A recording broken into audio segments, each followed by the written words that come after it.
Defence colony की समिति की ओर से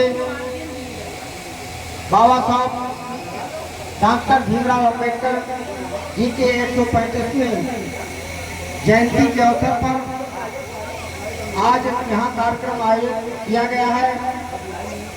इस कार्यक्रम के जो विशिष्ट अतिथि हैं वो भिक्षु देव रतन जी हैं और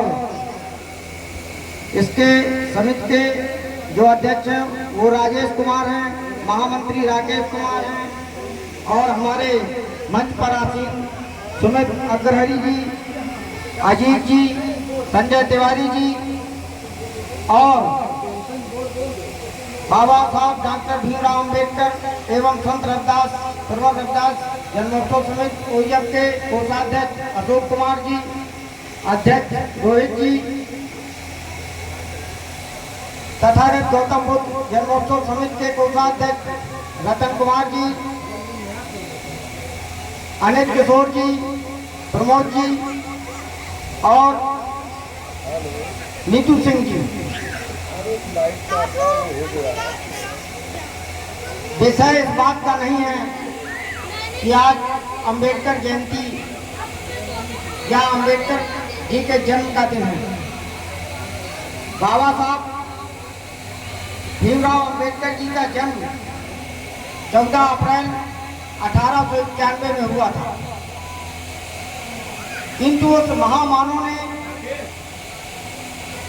विभिन्न परिस्थितियों को देखते हुए, उनसे संघर्ष करते हुए, पैदा होने से लगाकर मरने के दिन तक बाबा साहब डॉक्टर अंबेडकर ने भारतवर्ष के अंदर पीड़ित, शोषित, वंचित और महिलाओं के कल्याण के लिए काम किया। बाबा साहब डॉक्टर अंबेडकर ने जो भी समस्या आई, यदि उन्होंने किसी आयोग के बीच में नहीं रख पाया या उन्हें रखने का मौका नहीं दिया गया या वो संसद के अंदर उनको नेतृत्व करने का मौका नहीं मिला, तो उन्होंने उस समस्या को लेकर किताब जरूर उन्होंने लिखी। उन पुस्तकों को बाबा साहब doctor Ambedkar writing and speech के नाम से जाना जाता है, जिसको बोला जाता है डॉक्टर अंबेडकर बात में, जो 22 खंड है और एक उनका ग्रंथ है तथागत गौतम बुद्ध के बारे में उन्होंने लिखा है एक धम्म पुस्तक। तो आप वो राइटिंग और स्पीच में बताते हैं कि भारत में रहने वाले मूल निवासी बहुजन SC, ST, OBC इस देश के शासक थे। उन्होंने लिखा है कि हमारा उपनयन संस्कार मतलब जनेऊ संस्कार नहीं किया गया। हमें देश के शासक थे, चाहे वो राजा बलि रहे हो, दानवीर या जो भी राजा रहे हो, ये ज्यादातर जो भी राजा रहे, इनका उपनयन संस्कार नहीं किया गया और हम नीचे स्तर पर आकर के गिरे। आगे आने वाले समय में इस देश के अंदर बहुत सारे लुटेरों ने देश को लूटने के लिए इस देश में आक्रमण किए और सबसे पहले उन्होंने हमारी माँ बहनों को गुलाम बनाया और उनको गुलाम बनाने से सारी व्यवस्थाओं को उन्होंने कैप्चर किया और पुरुषों को उन्होंने गुलाम बनाया और उनसे काम किया, उनको भोजन नहीं दिया।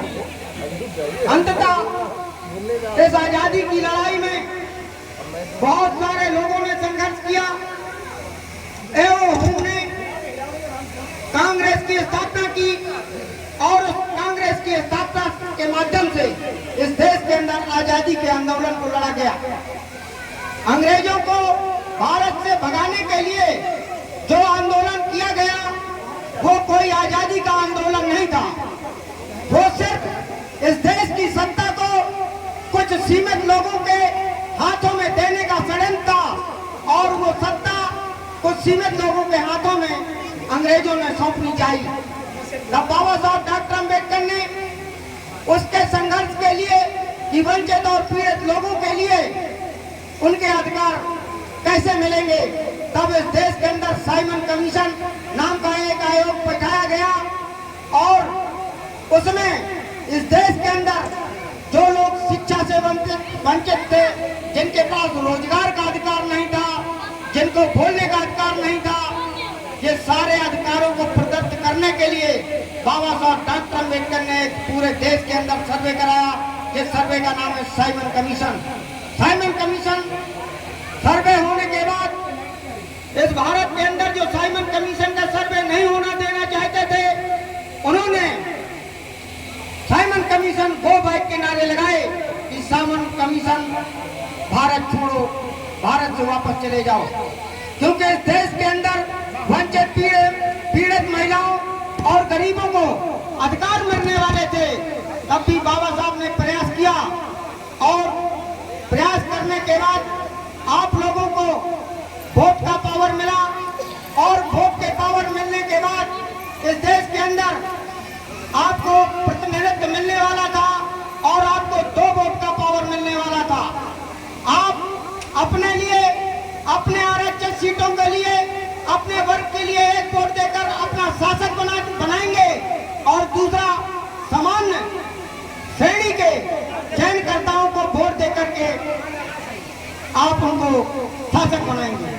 आपकी समस्याओं को लड़ने के लिए सेपरेट इलेक्शन बनाया गया, जिनको आगे चल करके गांधी जी ने पूना पैक्ट के माध्यम से, क्योंकि यरावदा की पूना जेल में उन्होंने क्या किया कि आमरण अनशन कर दिया। जब 2 वोट का पावर मिला, उससे देश की शासन व्यवस्था महिलाओं के हाथ में आने वाली थी, पीड़ित लोगों के हाथ में आने वाली थी, गरीब और वंचित लोगों के हाथ में आने वाली थी। और बाबा साहब के ऊपर बहुत सारे आक्रमण हुए, उनका प्रिंटिंग प्रेस जला दिया गया, उनके घर में हमले हुए।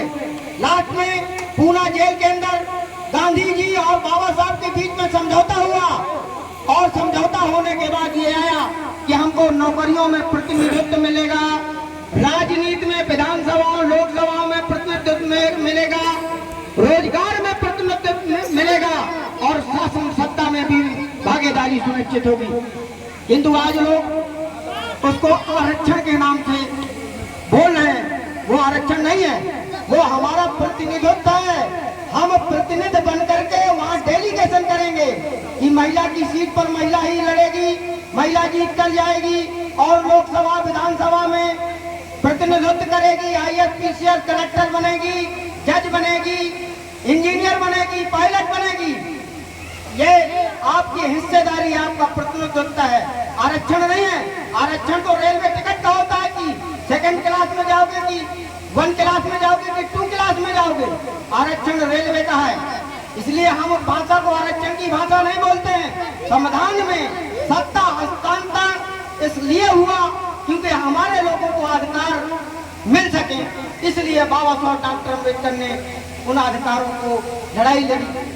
सबसे ज्यादा महत्वपूर्ण योगदान हमारी माताओं का है। अभी एक बहन हमारी बोल रही थी कि लेडी फर्स्ट। लेडी फर्स्ट का मतलब क्या होता है? लोग बोलते हैं किंतु उसका कोई विज्ञान नहीं है।